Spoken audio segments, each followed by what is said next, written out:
12,000 के जूते में नहीं होना चाहिए था। जो यूज किया गया था वो अभी भी विजिबल है, थोड़ा घिसने लग गया था, लेफ्ट साइड के साथ मैच नहीं कर रहा था, थोड़ी सी लूज फिटिंग हो रहा है। एडिडास अच्छा फिट होता है और किसी का नाइकी अच्छा फिट होता है। लेकिन हेलो एवरीवन, आज मैं एक काफी तगड़ा कंपैरिजन वीडियो लाया हूँ नाइकी और एडिडास शूज के बीच में। मेरे एक हाथ में है नाइकी शूज, दूसरे हाथ में है एडिडास शूज। आज मैं इन दो डिफरेंट ब्रांड की शूज में मुझे क्या फर्क दिखा वही बताने वाला हूँ आप लोगों को।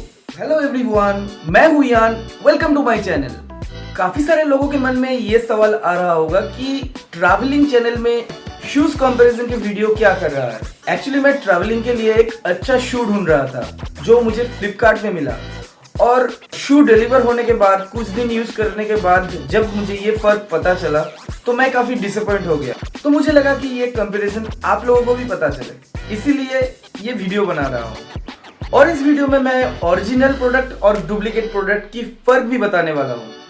नाइकी और एडिडास दोनों ही काफी फेमस है इंटरनेशनल लेवल पर, और दोनों ही काफी तगड़े शूज बनाते हैं। सबसे पहले बात कर लेते हैं नाइकी शू के बारे में। ये मैंने फ्लिपकार्ट से खरीदा 4,500 में, और इसका ओरिजिनल प्राइस है 7,500 रुपए। और ये भी मैंने परचेस किया था फ्लिपकार्ट से, इसका ओरिजिनल प्राइस है 12,000 रुपए, और मैंने इसको एक तगड़ी डील में लिया जो है 6,000 रुपए में ये मुझे मिला। लेकिन इतना महंगा जूता लेने के बाद भी मुझे कुछ फर्क दिखा इन दोनों जूतों के बीच में, जो मैं आप लोगों से शेयर करने वाला हूं अभी। ऑनलाइन शूज खरीदने के बाद जब प्रोडक्ट मेरे पास डिलीवरी हो जाता है, उसके बाद मैं उस प्रोडक्ट की जेन्युइनिटी टेस्ट करने लग जाता हूँ। वो कैसे, चलिए आइए बताते हैं। हर एक शूज के अंदर एक लेवल रहता है, इसमें एक सीरियल नंबर होता है। ये सीरियल नंबर बॉक्स के साथ मैच होना चाहिए, और जूते के अंदर का लेवल पेस्टिंग किया हुआ रहना चाहिए। ऐसा नहीं कि स्टिच करके बैठाया हुआ गया होगा। और जूते की फिनिशिंग क्वालिटी देखकर भी आपको पता चल सकता है। नाइकी और एडिडास दोनों में ही सेम प्रोसीजर है जेन्युइनिटी पता करने के लिए। मैं हमेशा महंगा जूता खरीदने के बाद मेरी नजर जूते की लॉन्जिविटी, कंफर्ट और बिल्ट इन क्वालिटी में रहता है। और क्यों ना रहेगा भाई, इतना पैसा खर्चा करने का फायदा ही क्या है। लोग इतना पैसा खर्च क्यों करते हैं महंगे जूते में? फर्क तो है तभी तो करते हैं। अब चाहे स्नीकर हो या रनिंग शूज, पहना तो मुझे कैजुअल्स के साथ ही है। अब आते हैं वीडियो की मेन मुद्दे पर, एडिडास या नाइकी, दोनों में से बेस्ट कौन सी है? तो शुरू करते हैं जूते की कंफर्ट लेवल्स। कंफर्ट लेवल दोनों जूते में ही आपको अच्छा मिल जाएगा, चाहे वो नाइकी हो या एडिडास, दोनों में ही काफी अच्छा कंफर्ट लेवल आपको मिलने वाला है। इस जूते में जो मटेरियल यूज होता है वो काफी महंगा होता है, और इसीलिए जूते की प्राइस भी हाई रहती है। और जूते की डिजाइन और शेप के हिसाब से मुझे नाइकी काफी अच्छा लगा, क्योंकि नाइकी का जो डिजाइन है और जूते की जो शेप है वो पैर के साथ मैच हो जाता है। और ये एडिडास में मुझे उतना खास अच्छा नहीं लगा। जूते पहनने के बाद तो मुझे कंफर्ट फील हो रहा था, मगर जब मैं चल रहा था कुछ अजीब सा फील हो रहा था पहनने के बाद। अब बात करते हैं जूते की grip quality. Grip quality in दोनों जूतों में ही काफी डिफरेंट है। ये दो डिफरेंट ब्रांड के जूते रनिंग पर्पस के लिए ही बनाया गया है। एडिडास इतना सॉफ्ट है कि उस वजह से रनिंग के टाइम में मुझे थोड़ा बाउंसी फील हो रहा था, और इस वजह से मुझे ग्रिप अच्छे से मिल नहीं रही थी। और नाइकी में मुझे काफी अच्छा ग्रिप मिला, और जूते की जो सोल है उसमें जो ग्रिप दिया गया है वो काफी अच्छा है। नाइकी और एडिडास इन दोनों शूज के साइज में भी मुझे फर्क दिखाई दिया। जैसे कि नाइकी में 8 नंबर पहनता था, इसीलिए साइज गाइड के हिसाब से मैंने एडिडास भी 8 नंबर ही ऑर्डर दिया। फिर भी एडिडास शूज का जो साइज है वो नाइकी से थोड़ी सी लार्ज है, और इसी कारण से एडिडास मेरे पैर में थोड़ी सी लूज फिटिंग हो रहा है।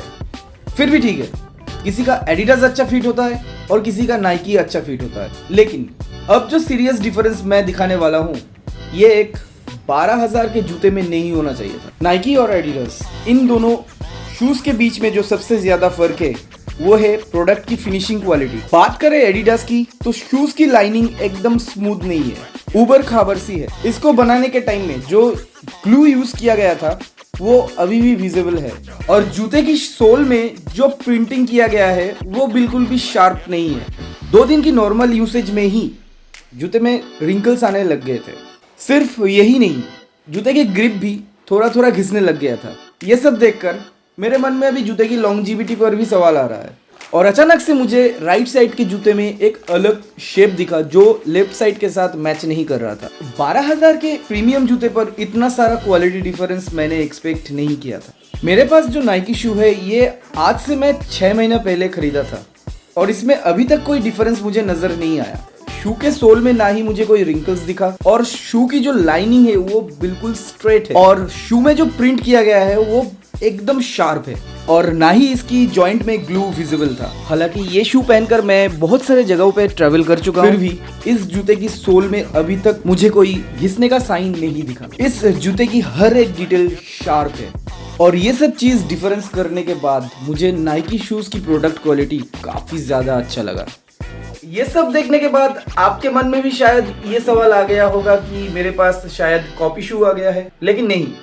जूते आने के बाद मैंने उसकी जेन्युइनिटी हर बारीकी से चेक किया था, चाहे वो लेवल हो, बॉक्स की डिटेल हो या कि शू की अंदर की प्रिंटिंग, क्यूआर, सब कुछ बारीकी से चेक किया था। फिर मैं एडिडास की ओरिजिनल वेब पेज में जाकर इस जूते की इमेज को जूम करके देखता हूँ। फिर मुझे पता चलता है कि ये जूते जो है ये ऐसे ही बनाया गया है और यहाँ पर भी जूते की लाइनिंग सही नहीं लगी। ऐसा नहीं कि मैंने सिर्फ यही मॉडल के ऊपर डिपेंड करके मेरा जजमेंट दिया, मैंने इसके साथ साथ और 2-3 इमेज ठीक से चेक किया, वहां पर भी मुझे सेम ही प्रॉब्लम दिखाई दिया। अब बहुत सारे लोग कहेंगे कि शू पहनने के बाद ये सब डिटेल कौन देखता है। अब मैं शो ऑफ के लिए इतना महंगा जूता नहीं खरीदता। अगर मैं इतना पैसा पे कर रहा हूँ तो जाहिर सी बात है कि मेरी एक्सपेक्टेशन शूज की क्वालिटी में रहेगा।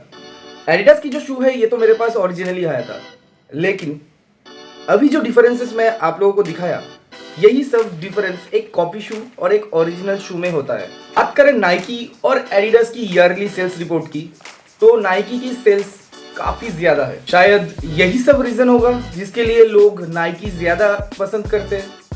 तो आशा करता हूँ कि ये वीडियो आप लोगों को अच्छा लगा होगा। अगर अच्छा लगा तो लाइक, शेयर और सब्सक्राइब जरूर कर देना ताकि मेरे चैनल को जो है ग्रोथ थोड़ा और मिल जाए। टिल देन बाय बाय, फिर मिलेंगे